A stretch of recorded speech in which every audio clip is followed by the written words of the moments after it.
ప్రభుత్వం అధికారంలోకి వచ్చి 3 నెలలు దాటినప్పటికీ హామీలు అంశం పక్కన పెట్టి డైవర్షన్ రాజకీయాలు చేస్తోందని కాంగ్రెస్ పార్టీ జిల్లా అధ్యక్షుడు చిలుకా విజయ్ కుమార్ ఆరోపించారు. హామీలు అమలు చేయాలని డిమాండ్ చేస్తూ బుధవారం కలెక్టర్ కార్యాలయం ఎదుట ధర్నా నిర్వహించారు.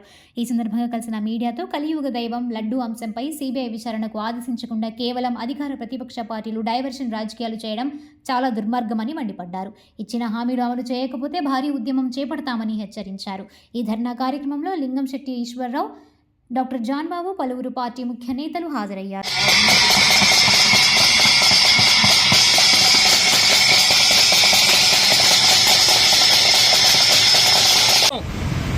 గత వైసీపీ ప్రభుత్వం ప్రజల్ని ఎట్లా అయితే మభ్యపరుస్తూ లేనిపోని అంశాలని తెర మీదకు తీసుకొచ్చి ప్రజల్ని వారి అవసరాలని పక్కదోవ పట్టించే పనులు చేసిందో దానికి రెండింతల మ్యానిపులేటింగ్ రాజకీయాలని ఈ రాష్ట్రంలో చేస్తూ ఉంది.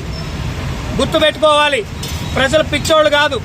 మీరు ఏదైతే తిరుపతి లడ్డు అంశాన్ని తెర మీదకు తీసుకొచ్చి ఈ రాష్ట్రంలో ప్రజలు పొందాల్సిన, మీ ప్రభుత్వం నుంచి రావాల్సిన హక్కుల్ని మర్చిపోయేలా చేద్దామని మీరు అనుకుంటున్నారో తస్మాత్ జాగ్రత్త. కూటమి ప్రభుత్వం ఏ మతం వారైనా, ఏ కులం వారైనా వారి మనోభావాలు దెబ్బతింటే వారికి తగు న్యాయం చేయాల్సిందే.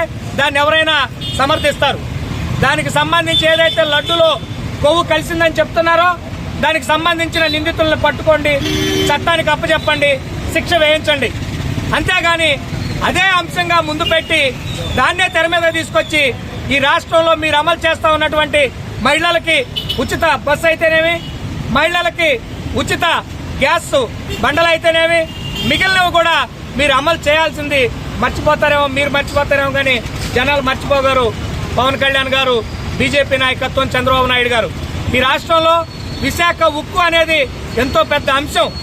దాన్ని ప్రైవేటు పరం చేస్తున్నారని చెప్పని విశాఖ ప్రజలు, ఈ రాష్ట్ర ప్రజలు అనేక రకాల భయభ్రాంతులకు గురవుతా ఉంటే మీరు దాన్ని గాలికి వదిలేశారు. అసలు విశాఖ ఉక్కు ఈ రాష్ట్రానికి ఉంటుందా, ఉండలేదా? పోలవరం మీరు కడుతున్నారా లేదా? ఆంధ్రప్రదేశ్కి మరి స్పెషల్ స్టేటస్ తీసుకొస్తున్నారా లేదా? విశాఖ రైల్వే జోన్ ఏమైంది? అమరావతి నిర్మాణం ఏడదాకా వచ్చింది? వీటన్నిటినీ గాలికి వదిలేసి పొద్దున్న లెగిస్తే సాయంత్రం దాకా తిరుపతి లడ్డు అనే అంశాన్ని తీసుకొస్తా ఉన్నారు. దాన్ని మేము తప్పుపడతలేదు. హిందువుల మనోభావాలే కాదు, ఎవరి మనోభావాలైనా వారి వారి పద్ధతుల ప్రకారం గొప్పవే.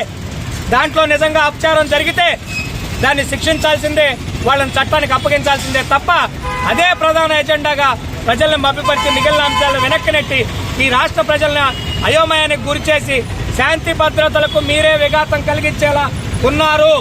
మీరు అది మర్చిపోవద్దండి. కూటమి ప్రభుత్వం బీజేపీ మాయలో పడొద్దు, బీజేపీ ఉచ్చులో ఇరుక్కోవద్దు. మీరు ఎంతో తెలివిగల్లా వాళ్ళు అనుకొని వైసీపీని ఓడించి మిమ్మల్ని గెలిపించారు. మీరందరూ ఒకటే అని మేము మొత్తుకుంటానే ఉన్నాం. Congress party, BJP, Janasena, TDP, YCP మీరందరూ తోడు దొంగలే.